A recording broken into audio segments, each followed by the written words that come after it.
I think many people pick up a translated book and they think, oh, you know, anybody could do this. If you speak two languages, sure, why not? But it's a lot more complicated than that. Um, and it's not just about words, it's also about having some understanding of the cultural aspects that go into that story that the writer is trying to tell.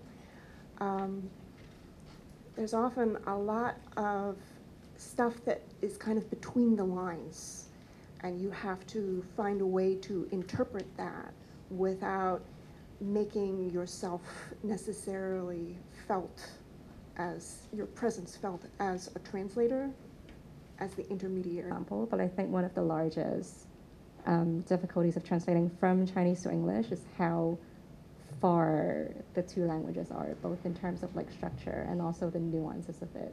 So sometimes the rhythm would fall on a different part of the sentence, and you would just have to deal with that in the English. But then trying your best to make it still have the same vibe, for the lack of a. But there is sometimes a misconception that, you know, it's not a process. It is just a word for word. You should just be able to do it just like that. And it never works that way. Mm-hmm. Yeah, there's a conception, especially among sort of monolingual people who haven't done it, that it's just like typing or something. Mm-hmm. I think maybe the prevalence of translation software maybe also contributes to the misconception. Yeah.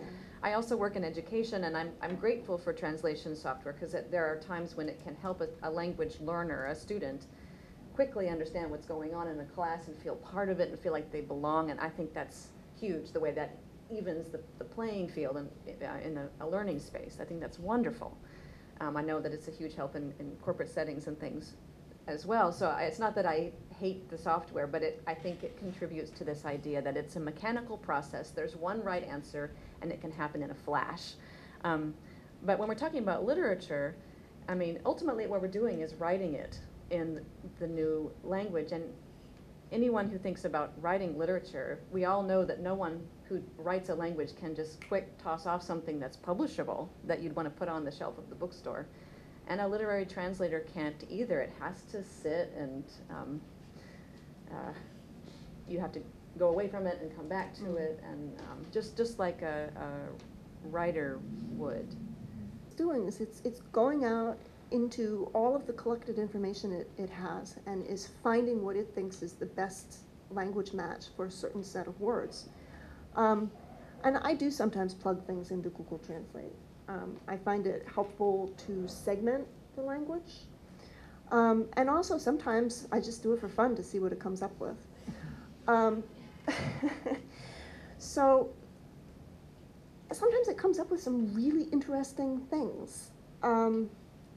What I find is that the more the language is consistent, like one of the reasons it works for business translation, for example, is because you're consistently using the same phrases over and over and over again. And you want to have that consistency in a business translation.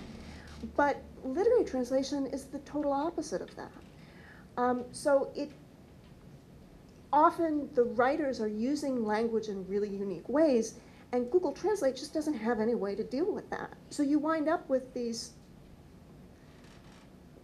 well, really odd kind of linguistic interpretations of what the writer is trying to do that a human brain looks at and says, well, that doesn't make any sense. You know, that's nonsense. And so I don't think Google Translate is going to be able to replace human literary translators anytime in the near future. I agree wholeheartedly. I think there's actually a YouTube channel. There's a singer who makes her living with songs just based on the weird stuff that comes out of Google Translate. Yeah. There's like a whole T-shirt that says "Gradually Watermelon." Have you heard of "Gradually Watermelon"? You should Google that. Not now.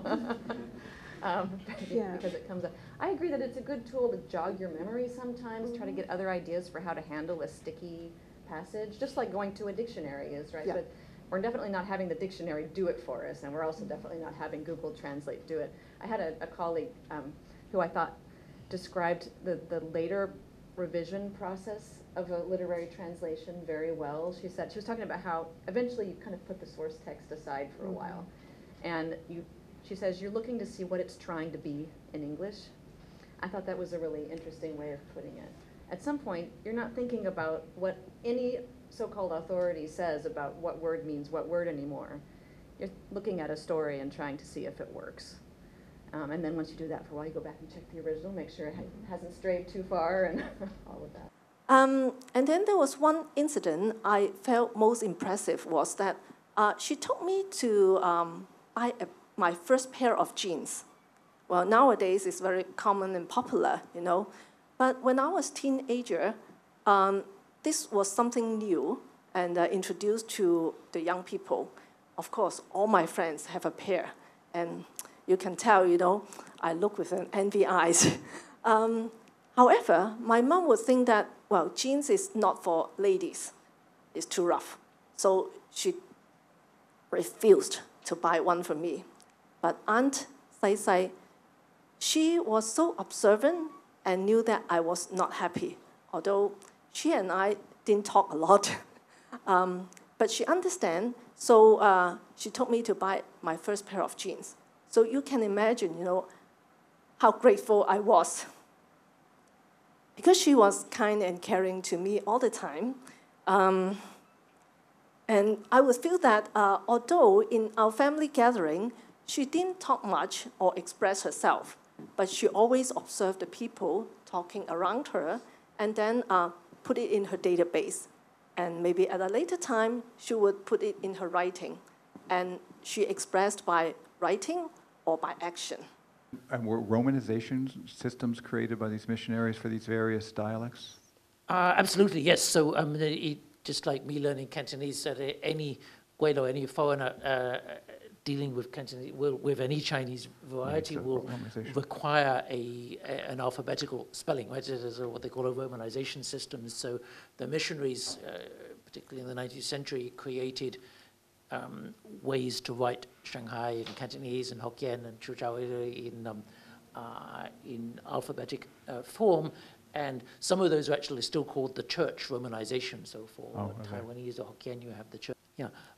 You raised the question, is Cantonese unique? It seems to me that what is almost unique about Cantonese is the other way around, the fact that you can write spoken Cantonese using characters, right? So we can, because we have the novels of Sid Huozing and so on.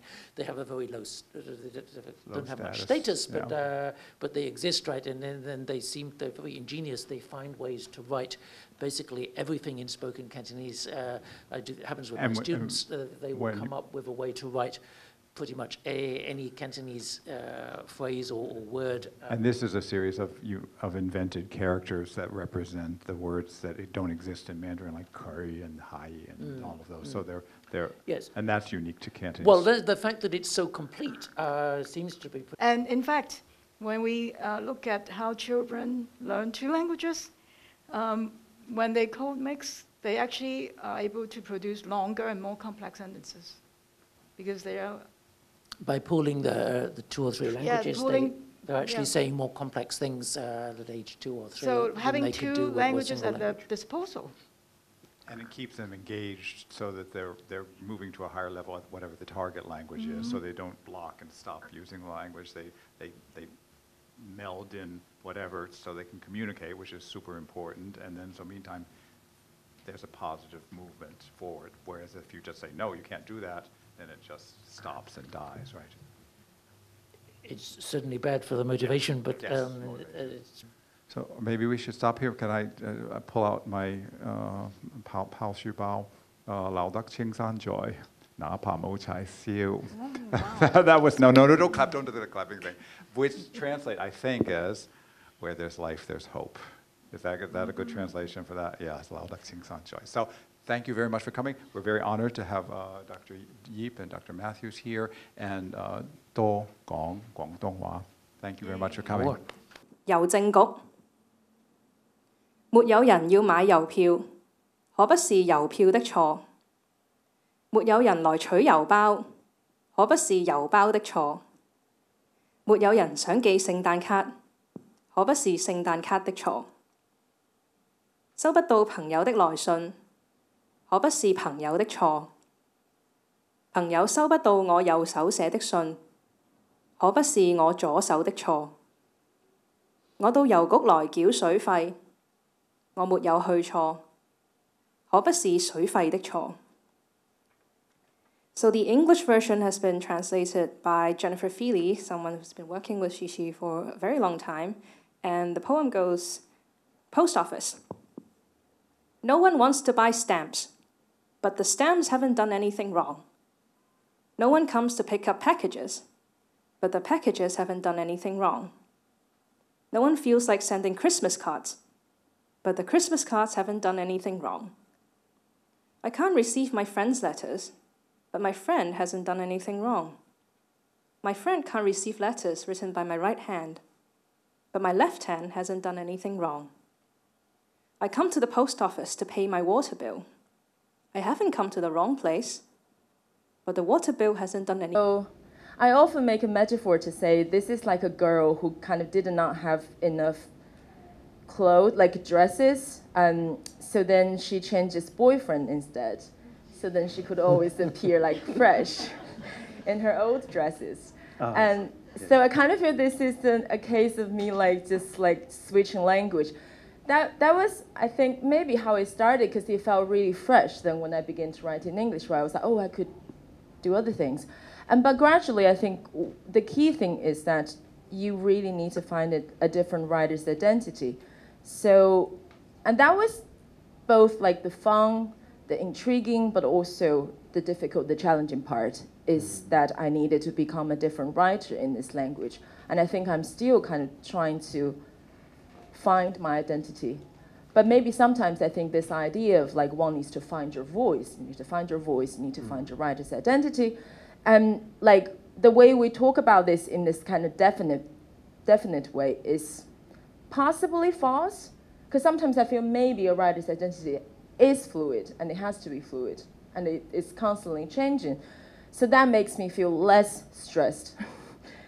But the main thing of writing in English is to have this new writer's identity because you are writing towards a different readership. And I think like your imaginary reader or implied reader, that would then define what you're writing, from where you're writing.